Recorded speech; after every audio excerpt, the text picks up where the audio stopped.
We are looking at a building that is already taller than most of the skylines, and the most insane part is this: it's still nowhere near finished. Jeddah Tower is designed to rise beyond 1,000 meters, making it the first true kilometer-high building on Earth.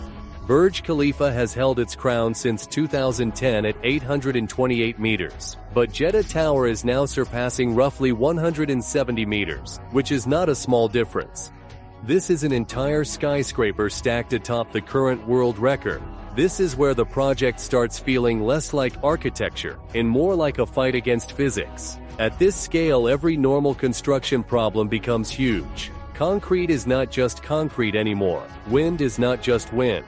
Alligators are not just alligators. Heat, pressure, corrosion, sediment weight, and every other thing become part of this structure. A 1-kilometer tower is not simply a taller version of a normal building. It is an entirely different species.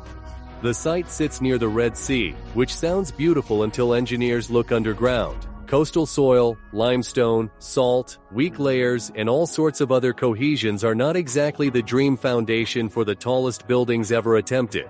Yes, and here is a famous quote from Saudi Arabia that chose to put its vertical symbol before workers could build upward. They had to build downwards, deep downwards. Invisible tower underground. The most important aspect of Jeddah Tower is the part that nobody will ever get to see. Under the tower there is a foundation system that is so extreme that it feels like a second megaproject buried in the ground. It uses a 5-meter thick concrete raft supported by 270 boards, each one up to 1.8 meters wide and reaching a depth of up to 105 meters. This means that some occupiers go way deeper into the earth, and many buildings rise above it. The foundation also had to deal with the brutal truth that the ground was not perfect either. The site investigation found complicated subsurface conditions, including reef limestone and weaker layers. Engineers had to drill deep underground, including 200 meters, just to understand what the tower would actually be standing on. Think about that for a second. Before the world's tallest building could arise, engineers had to interrogate the ground as if it were hiding some kind of secret villain.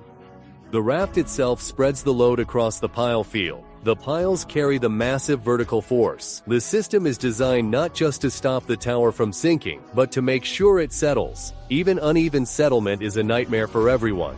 A normal building can tolerate small imperfections. A kilometer-tall tower cannot do that. If the base moves wrong, the entire structure above starts paying for it forever. And then there's the whole Red Sea problem solved, and aggressive soil conditions will attack steel in the worst possible way. The foundation includes corrosion protection systems because the steel inside those piles cannot be allowed to quietly absorb water under the building, or the whole structure will collapse. This is what makes this mega-tall construction so brutal. The failure does not have to be dramatic on day one. It can begin silently underground and show up decades later as movement cracking or structural stress. This is where the foundation is overbuilt, overtested, and overmonitored at the same time. The tower is not standing on hope. It is standing on hundreds of piles of concrete raft that are built together in history and the future. The shape of the tower. At 1 kilometer, wind becomes one of the main enemies of the sturdiest building. A skyscraper does not stand in the wind, it negotiates with it every single second. Wind can push a curl, separate, reap an attempt, and create vortex forces that can make the tallest and strongest building sway away. If the shape is wrong, the building fights the wind indirectly. If the shape is wrong, the building disrupts the wind before it can organize any coup against it.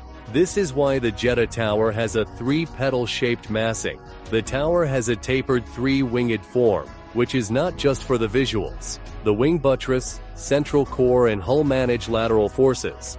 The design is meant to shed wind vortices and reduce sway as the tower rises into extreme elevation. The same architect behind Burj Khalifa, Adrian Smith, is also behind Jeddah Tower. But this is not simply Burj Khalifa version 2. This is the next step towards vertical experiment, which is higher than that. Thornton Tomasetti describes the structural system as unusually direct. There are no columns, outriggers, or floor beams. The walls are interconnected, and each structural element helps resist gravity and wind. This is the genius of the system that they have built. Instead of adding a forest of complicated structural tricks, the tower's own walls became the machine that would hold it up well. For a regular viewer, this sounds simple. For an engineer, it is quite elegant, because simplicity at this scale is not a child's play. It means that every wall has to do its job, every load path has to make sense. Every taper, wing, connection, and other structures have to be designed with the tower in mind. There is no room for a decorated structure here, around 1 kilometer. Decoration is nothing but extra weight. Weight is loads. Load is cost, and cost becomes the risk. The concrete problem. Here is the problem that almost nobody asks. How do you pump concrete almost a kilometer into the sky? Concrete is heavier than most things. It starts curing, and its behavior changes with heat, and it has to remain workable by the time it reaches the top. In Jeddah, that problem gets worse because the desert heat is unforgiving. Concrete can generate its own heat as it cures, and outside temperatures can push the mix towards problems before it even reaches the formwork. This is why mega-tall concrete is not just mixed and poured, it is engineered properly. The mixes have to be strong enough to carry the tower, pumpable enough to travel huge vertical distances, stable enough not to segregate, and must be controlled enough not to crack from the heat. At the lower levels, the core walls are huge and heavily reinforced. As the tower rises, loads are reduced, and wall thicknesses also change, and the structure becomes much lighter. Every stage is different, and every floor is part of this sequence. When people say the tower is having one floor every few days, that sounds simple. However, it is not. A floor cycle at that height is a choreography of formwork, reinforcement, embedded steel, and a whole lot of other things. If one part falls behind, the whole rhythm breaks. On a project like this, rhythm is survival. 6-year freeze. While everything was going, suddenly stopped. But before we reveal that one major reason, subscribe to the channel now if you're interested in more deep dives. Construction began in 2013 and rose to 63 floors. Then the project suddenly froze. In 2018, the site fell silent. Workers left. Cranes stopped moving, and for years the towers stood above Jeddah like a monument to ambition. A half-built skyscraper is one of the strangest things humans can make. It is not a ruin because it was never really finished, but it's not a normal building because it's so high up in the air that it's hard to even comprehend. That was Jeddah Tower for years. The pause was tied to financial, political, and construction disruption, including the aftermath of Saudi Arabia's anti-corruption purge and later pandemic-related delays. The structure was still there, exposed to sun, wind, dust, and the Red Sea air. The question became quite brutal here. Could the world's most ambitious tower ever come back after being frozen for so long? Then came October 2024. When Kingdom Holdings announced that Jeddah Economic Company had signed an agreement with Saudi bin Laden Group to resume construction. The contract value was 7.2 billion Saudi riyals, with an anticipated construction period of 42 months. At that time, the tower had already completed 63 floors out of the total 157. Then, in January 2025, the project came to life. The cranes started moving again. And that is when the story changed from an abandoned megaproject to the tallest building on Earth rising again. The restart. Here's the thing that most people ignore. Restarting a normal project is difficult, but restarting a 1-kilometer tower in the sky after years of inactivity is something else entirely. Every existing floor had to be inspected, and every interface between old concrete and new concrete.